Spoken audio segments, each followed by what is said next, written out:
Did you get it? Yeah, but I don't think I've liked the page for Oh, me to go on there, That's fine though. oh my Lord, my prayer thing come on. Hello, beautifuls. Thank you for joining us tonight. We are live, and you are watching Pain to Power. I'm your host, Ava Love. I am also the founder and chief executive director of Tabula Rasa Domestic Violence. Pain to Power brings the conversation to you, so join us. Let us hear from you. Tell us your thoughts, your concerns, and your suggestions. So come on in and join the conversation. Well, hello, everyone. Hello, hello. Welcome. And look, I am excited today. Thank you for joining us today on Pain the Power. We have a special guest with us, Miss Shondale. Please, will it? Is it Will Height. Wilhite? Well, Yes. thank you. She is doing some beautiful work in the field, in the community with domestic violence. So I just want to, first of all, thank you all for coming. Please share, invite some of your friends, pull up some tea, coffee, whatever you need to sip on tonight, and take a listen to some of the things and the wonderful things about this beautiful woman here that is with us today. How are you doing, Shondell? I am well. Thank you so much. Wonderful. Well, Yes. please introduce yourself to the community. Allow our followers to know who you are and what you are doing. Yes, ma'am. My name is Shondale Wilhite. I am a survivor of sexual and domestic abuse, and I serve survivors of sexual and domestic abuse to transform their shame to shine. And I do that through a support group that I have partnered up with Miss Sandra Mosley, that is out of California. Our support group is on Facebook. It's called Healing Support After Domestic Violence. And if you are female, you can go and join our group, and that's Healing Support Group After Domestic Violence. I have two publications. One I just launched this year, Shine, Taking Back Control Yes. After Domestic Abuse. And I just advocate wherever I can to help survivors to take back their power. Wonderful. Yes, ma'am. Look, well, first of all, let's go back to just the DV alone, domestic violence within Yeah. itself. Tell me, what is it that drew your heart to actually be an advocate, go out, turn around and come back and help others who've actually went through.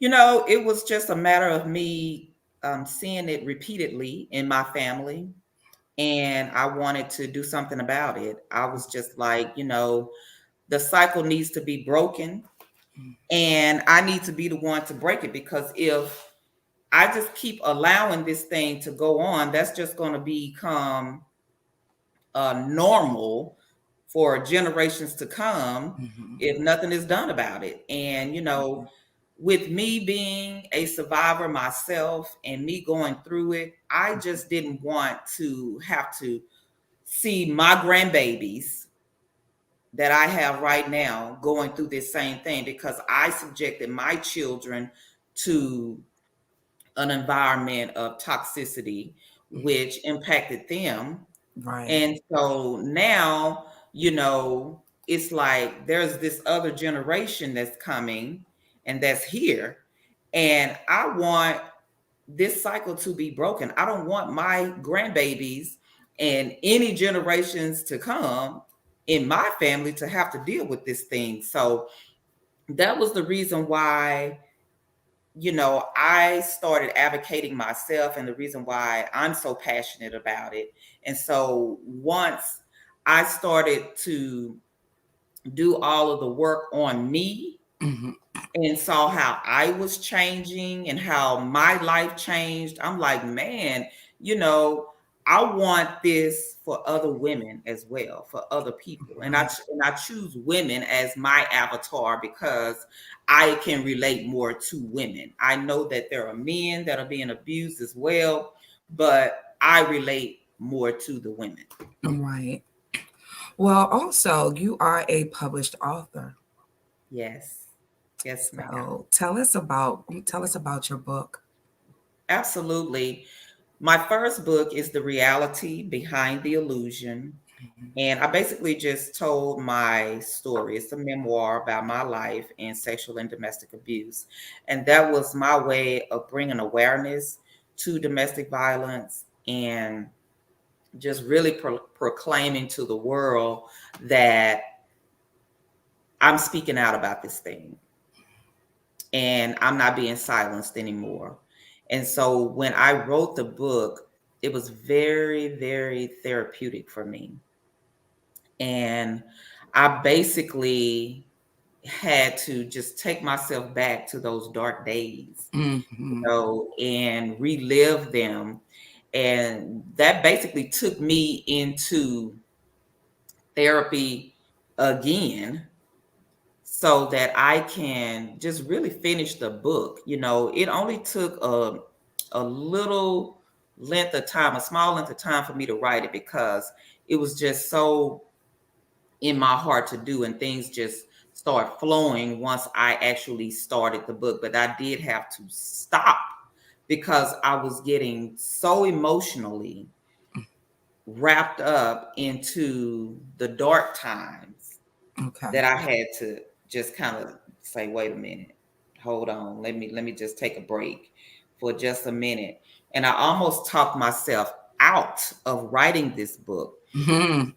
But Been you there. know, through through everything that was in me and the message and the purpose that I wanted to get out, and I just said that this is going to help somebody. It Mm-hmm. may not help everybody, but it'll help somebody.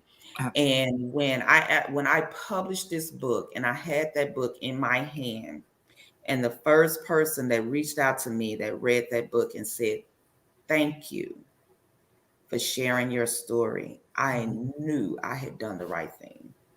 That's wonderful. That's always a good feeling. But let me Yeah, ask you this: when when writing a book, I know a lot of times we all have a story. yeah, Um, and it's so important to know what we need to get out within our story that we're telling. yeah. What was the message that you wanted to convey to your readers when they picked up your book? What was different that you wanted to be able to touch them to make a difference in their life? Well, I just basically wanted people to know that they're not alone, Hmm. and that this thing happens far too often, and we don't talk about it. Right. And so I wanted to be the one to actually have a conversation about this situation. I wanted to be the one to be relatable to some woman Hmm. that has gone through a similar situation, and to say, wow, what did you do? I would like to have that same hope in knowing that if I leave my relationship that has brought me all of this pain and trauma and abuse in my life, I want to know that there is something else for me on the other side, because a lot of times we just feel like we can't leave Hmm. these type of situations. Absolutely. And there's so many reasons why women stay. Hmm. And it's just easy for someone to say, well, why don't you just leave? Right. Because it's not that simple. Absolutely. It's not that simple. And so that's what I basically wanted to bring awareness, first of all, and to let others know that they're not alone in this thing. And Hmm. this is something that we as a sisterhood can talk about, whether you be Black, white, Asian, purple, or whatever your culture is, your race is, or whatever. We could talk about this thing. Absolutely. Absolutely. Well, that's wonderful. Because I think so many times, we have so many stories here. Yeah. But we when we write our story, we have to know what's different that we're trying to say to those individuals, excuse me, who's trying to escape. A lot of times Hmm. we don't know what it will take for an individual, and everyone's story is different, Yep. and everyone's story might hit someone different than the other. So it's Hmm. always, I'm so glad that you knew what you were looking for, to be able to be that voice to echo to those individuals, hey, it is possible for you to get out of this situation, and you're not by yourself, That's um, right. because we know too often that they are stuck. Hmm. So let's go around to what some of the work that you've been doing, reaching out within the community through, just really through the process of your group that you have. You have a large group on Facebook. Individuals are coming in. What made you start that group? What was your focus when you when you started your group? Well, I think that because I was in other groups, and I see Joy in here. Joy Yes, I see is her too. also in other groups. Hey, girl. Hey. And what I noticed just being in other groups, that there were a lot of stories that were being told, Mm, and there were a lot of triggering pictures that were yes. being posted in these groups, but I didn't see necessarily where they were getting the help. Mm-hmm. And so when Sandra and I connected in this particular group, we just kind of had a conversation with each other. We DM'd each other and we was like, hey, maybe we could collaborate, that kind of thing. And we were just talking about, man, it's so many things that are going on in here, but I don't see anything that's actually helping the women. They would just post, and somebody may come in and comment, but it wasn't anything that was actually helping them. And Right. so we just came up with the concept of, and this was just the particular group that we were Mm-hmm. in that moment. Not to say that there aren't any other groups out there that are helping people, but that we wanted it to be more of a lane for healing, Mm-hmm. to where we provide some resources, and we provide activities, and we provide classes, and just have fun, do meetups and that kind of thing, and just actually talk and get to know one another and become a community Mm-hmm. of a sisterhood to support one another through what it is that they're going through. And That's so that was basically our objective when we started our group on Facebook. okay. Wonderful. Yeah. Well, I'm glad to know that, because there is a lot of different groups sometimes that are unfortunately bringing that vicarious trauma, because individuals are just, they're hearing trauma after trauma, and Yeah. there's no release from it or processing, through it. So Hmm. it is important for them to be able to have that support to help them process what they're going through, and Right. also to make them aware sometimes it's okay to step away from some of these groups when you're taking on or hearing too much, so that Yeah. you can work out what you need to work out within yourself first. Absolutely. So yes, well, thank you all for being that guidance, through the group that you all have, because it's so needed. We Yes. want to be able to give individuals a safe place and space. And when we say safe, it's not just the physical safety, but also the mental and emotional safety Absolutely. as well. So thank you for what Absolutely. you're doing. Yes. Um, the other thing I just want to go back to, because as you're saying that we are taking back, from domestic violence. I mean, what happens after domestic violence? Once they transition from out of the actual atmosphere environment that they were once in, that's not the end of it. And a lot of Oh, people think that it is. What is it that you do, um, to help those individuals that are coming out of domestic violence, to help them through that process, to understand even that there's a lot more work to be done, that we're really at the beginning. This was the beginning. Absolutely, because now this is where the work has to be put in Mm-hmm. by that survivor. Yes. The real work has to be put in, because you're just like an emotional wreck after you've left out of this environment. Because believe it or not, it is normal to some people, like if I'm not in this element, I don't even know what to do with myself. I need chaos in my life. Right. you know and so that's kind of how it was for me. I was just like, it's too quiet, it's too peaceful. I don't know what to do with myself. I'm missing him. I want him back. And it's just like the people that were trying to leave and go to the promised land, it got too hard as they were going on this trip, and they like, I want to go back. Right. When you're free, Mm-hmm. you know what I'm saying? You Absolutely. free. And so you don't even know what to do with freedom. Hmm. And so what we do is basically help with changing the mindset. That was such a hard thing for me to do, is to change my mindset from being in these chaotic, toxic environments and being able to function. Mm-hmm. Absolutely. You know what I'm saying?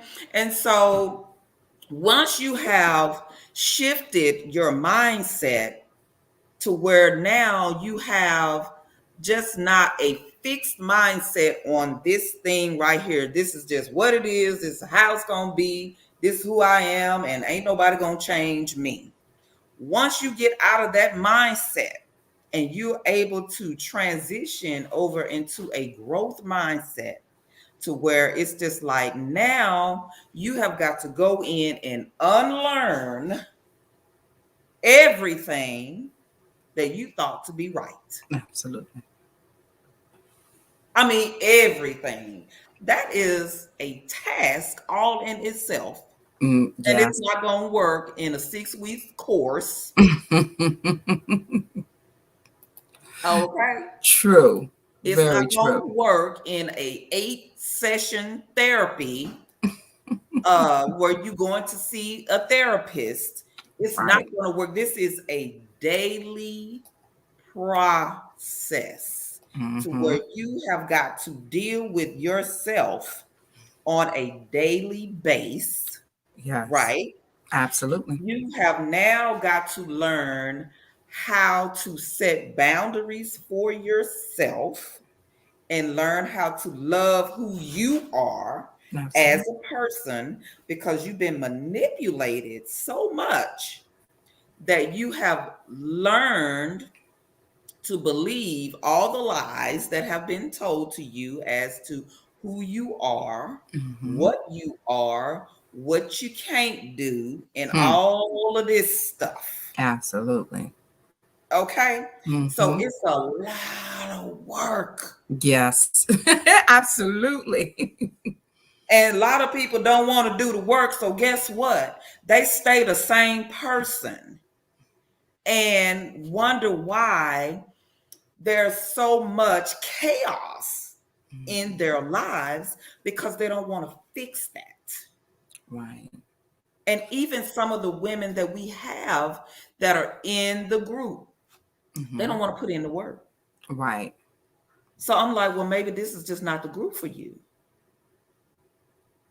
And they leave, and some of them just get kicked out Mm-hmm. because they bring too much of that negative energy inside that spills over into the other women. And that's just not what we want, you Right. know.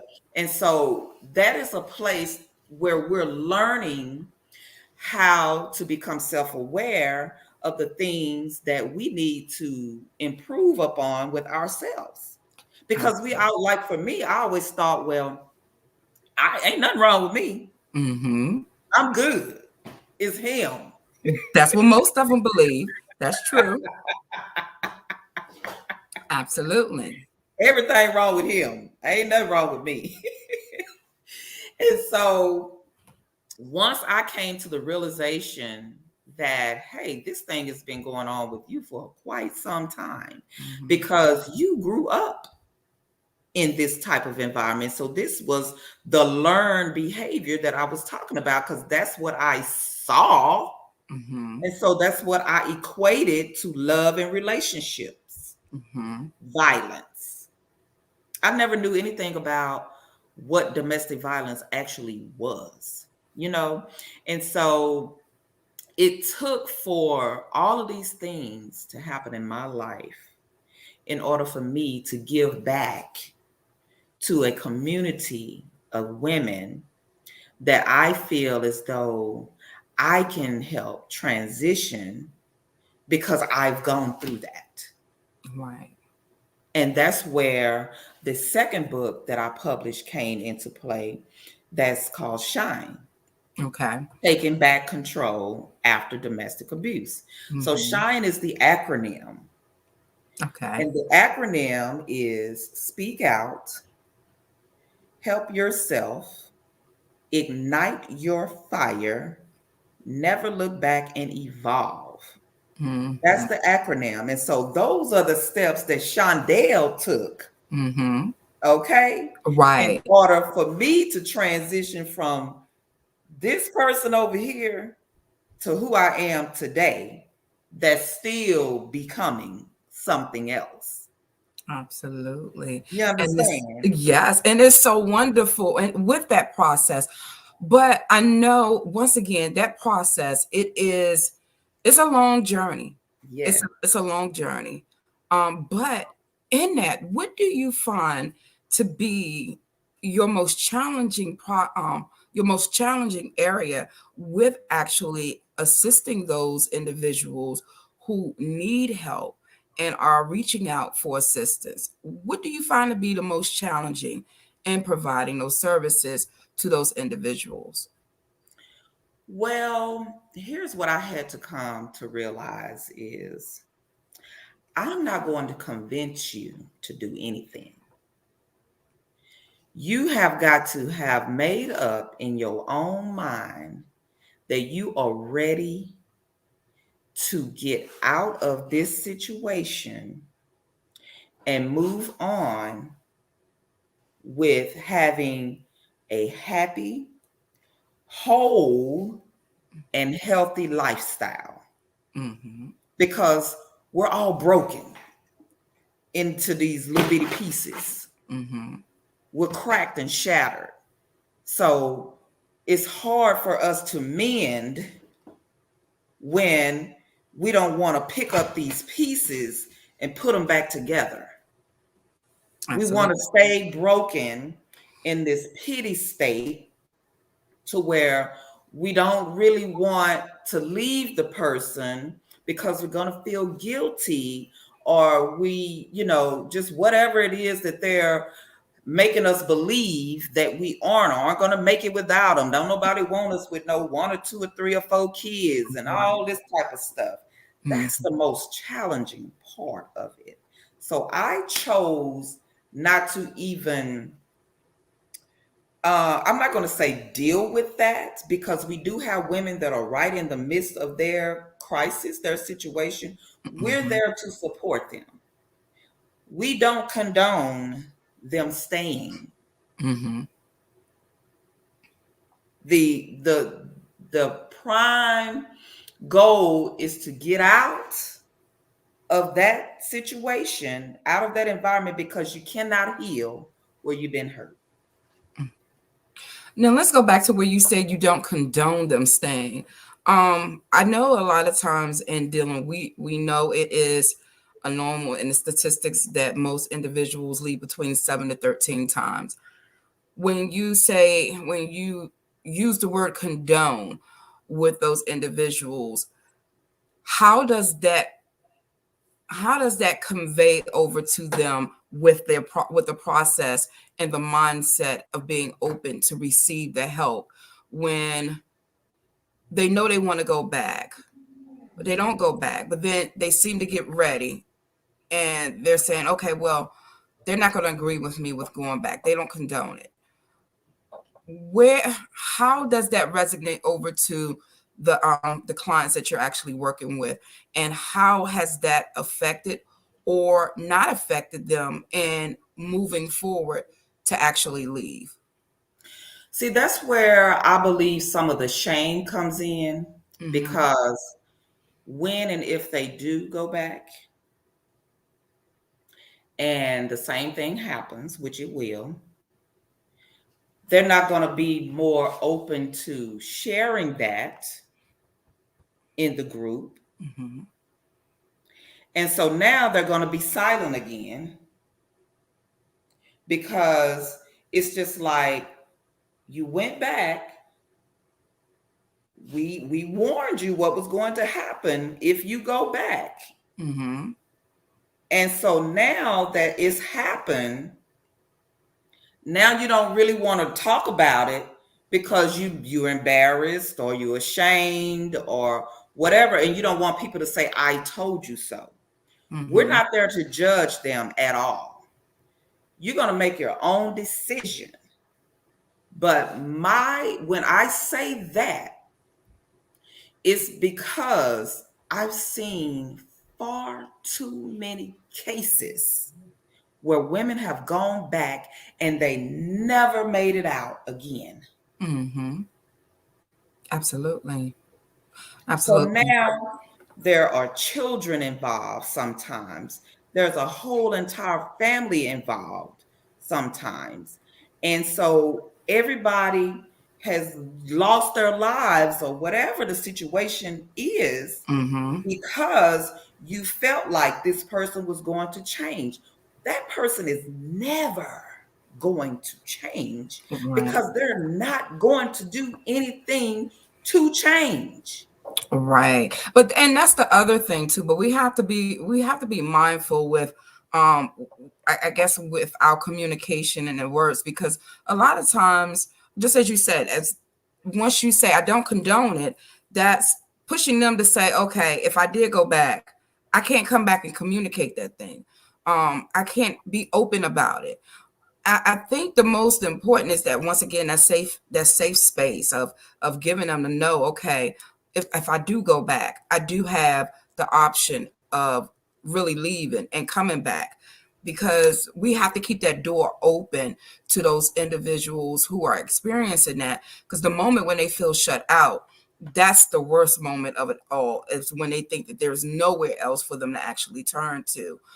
That's why I was asking, where, how does that resonate to them, where they're saying, I don't condone this. I don't condone it. I don't agree with you. um I would wish that you don't go back, but we're here, we're open, to, if when you're ready, you're ready to make that choice again, you know we're here. That's why the support group is called Healing Support After Hmm. Domestic Domestic Violence. violence.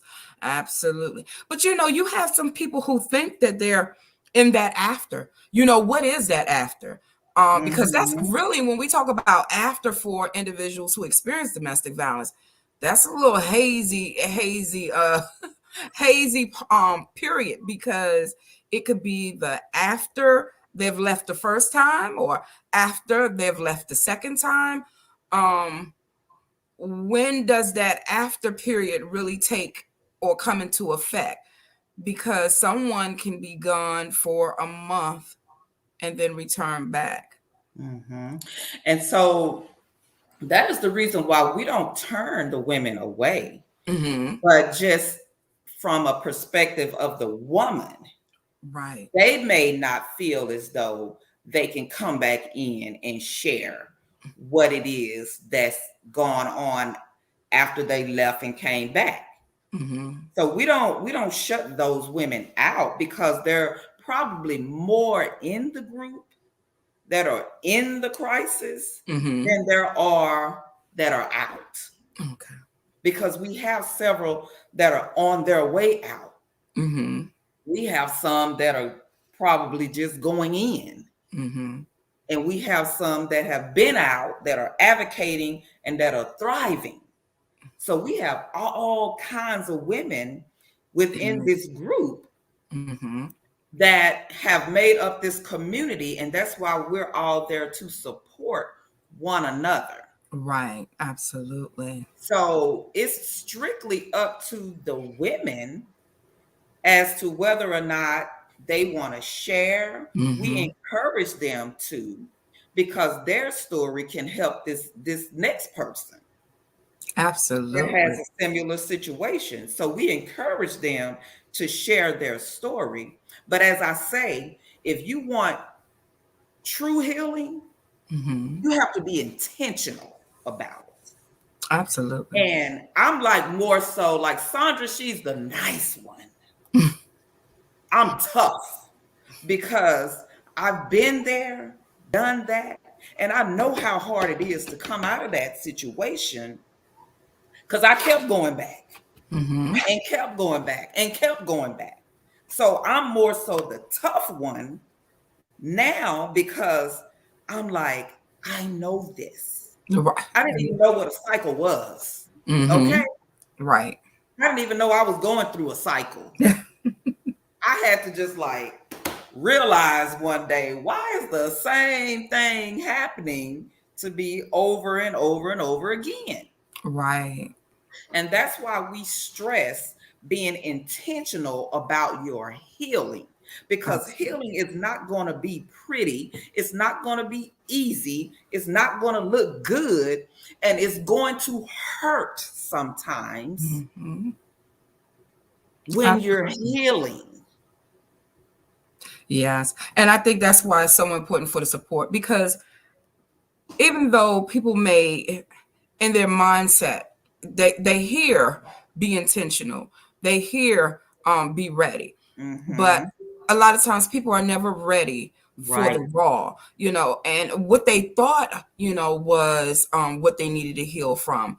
They didn't realize it was so much more, and it was so Mm-hmm. much greater than what Mm-hmm. it looked like on the surface, because Mm-hmm. once you begin to get to the root issue, because I look at it, domestic violence, I see it as really being, it's a surface process. You Yeah. see what's on the surface, you see what has happened from domestic violence, but the things that have allowed that to take place are things that are at the root of it all. Mm-hmm. And those are the things that really need to be cleansed, to help those individuals to be able to identify. So you're so right.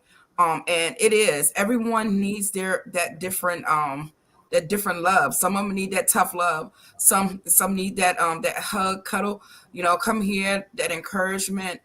And like I said, it's always beautiful to know that individuals are at a place and space where they can get the help, because Yeah. so many people, especially throughout this pandemic, are seeking. They're seeking the help. Um, they're seeking it from different directions. They don't know where to go most of the time. So, in that, my question is, what type of programs are you offering for those individuals to go through? When you said it takes them a moment and they can't do 6 weeks, what type of courses are you all offering to be able to allow those individuals to get the help that they need to help them on that journey? Now, I do offer a course. Mm-hmm. It's an investment. Okay. Most people don't want to invest in themselves, Mm-hmm. because you're going to have someone that's going to hold you accountable Mm-hmm. for doing the work. Right. So my course is $1,500, Mm-hmm. and it's there for them to get if that's what they want. But the group gives them free, free Mm-hmm. tips, tools, resources activities, all kinds of things in the group. Mm-hmm. Okay. And so when you are intentional Right. about your healing, Mm-hmm. you can find everything you need in that group Okay. if you just look around. Mm-hmm. Sandra has workshops, Okay. but you have to meet certain criterias. Mm-hmm. People don't want to necessarily do what it takes in order for them to heal. And that's true. I mean, I think, but it goes back to the fact that when you have individuals who have experienced trauma and they don't think that there's anything that they need to heal from, when that trauma has become, their norm, Yeah, where is the dysfunction? They don't know yeah, that their norm is their dysfunction. yeah, So it is kind of hard for when we say they don't know, or to want to be able to make that decision, because a lot of times they're still operating off of that trauma brain. I'm yeah, good. I think I'm okay. And once again, they're still in what is called that survivor mode. So exactly. getting them past that is so important. But that's why, also we believe in therapy. Therapy is so important for them to be able to get in. But once again, going back, I love what you're doing. I love that you all are engaging those individuals there. What do you all do as in giving back for with working with individuals, because it's so much as individuals who are advocates give of themselves. What are you doing to give back to yourself, as you're working with those individuals? Self-care, self-aware as well.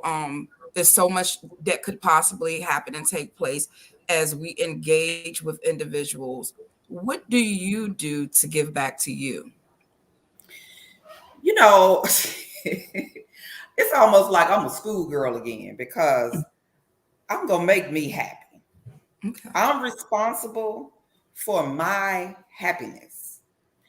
I Absolutely. used to look to other people to make me happy. That's too big of a responsibility for other people. Mhm. So, what I do is a lot of self care.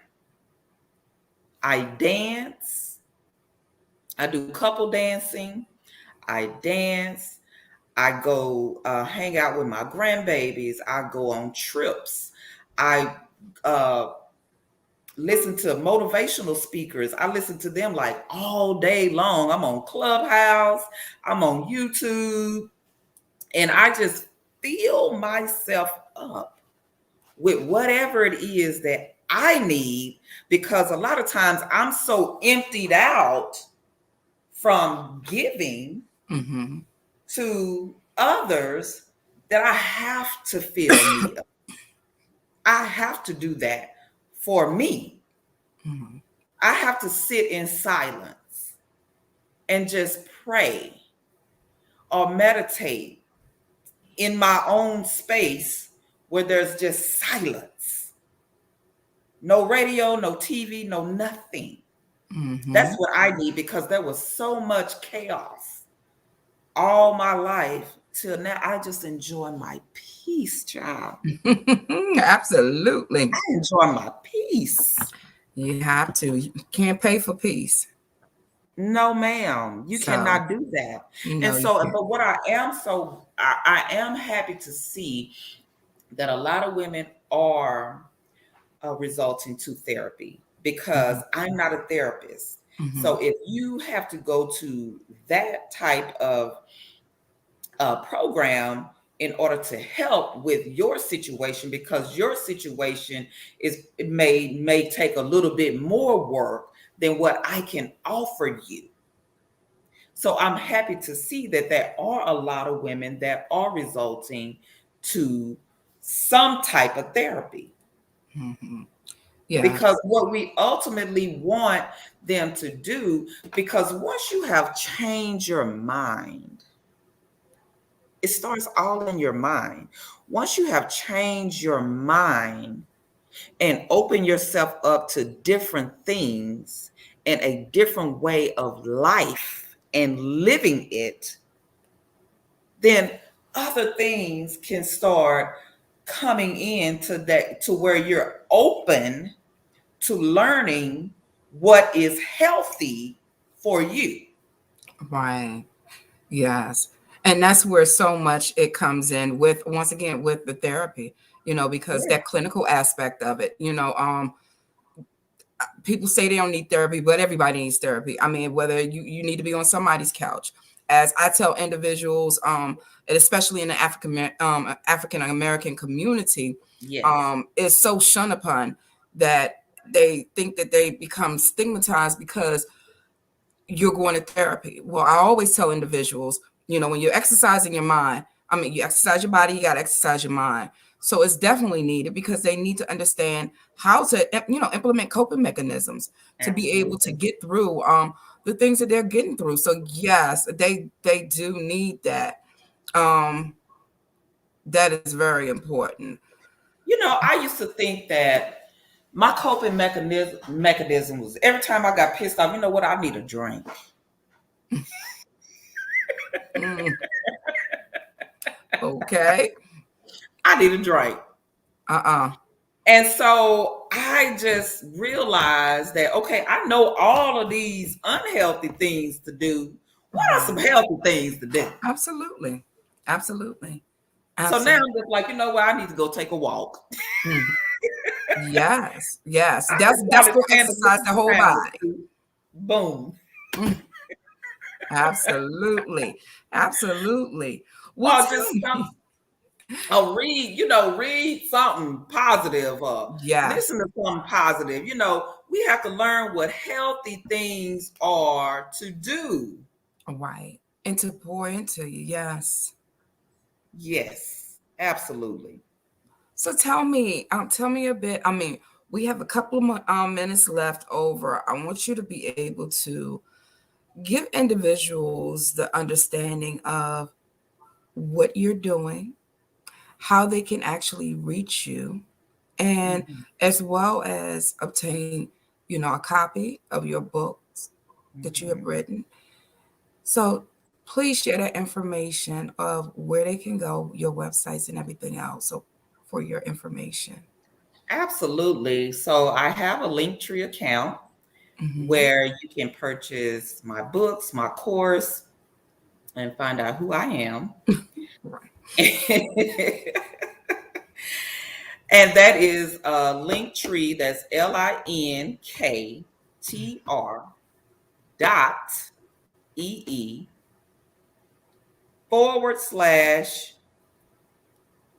Wilhite. So that's SWILHITE. That's my Linktree account. You can find me on Instagram, Shondale Wilhite, and that's SHOND like dollar, ALE, Wilhite, WILHITE. And you can also find me on Facebook with Shondale Wilhite. You can find me on Linktree, Shondale Wilhite. So all of social media, I can't even talk, channels, you can find me at Shondale Wilhite.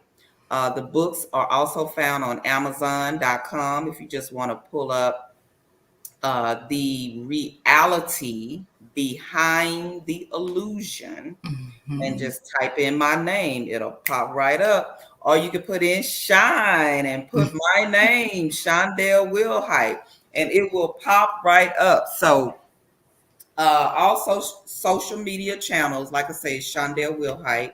My link tree is linktree / first initial last name. And you can go on Amazon and find the books, The Reality Behind the Illusion. That's the first book, and Shine is the second book.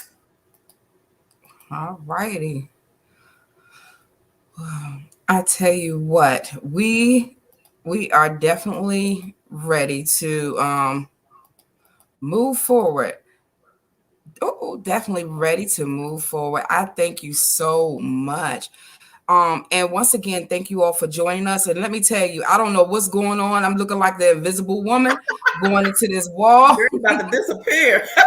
Yes, right. And it looked like more and more. I'm going into the wall. I'm going into the wall. I don't But know we what's can going on. see you. We can see you. We can see your I don't know beautiful what's going on face. today, but thank you all for joining us here on Paying the Power with Ava Love, myself. And if you have any questions, please follow up, look up Miss Shondale Wilhite and pull up some information. Stop by, get some information, read her book. It's always a great thing to be able to share, know who is in the community, what they're doing, who they're serving, and how they're serving. So we thank you so much and look forward to seeing and talking to you all soon. Thank you. Thank you for having me. Have a Oh, great evening. you're welcome.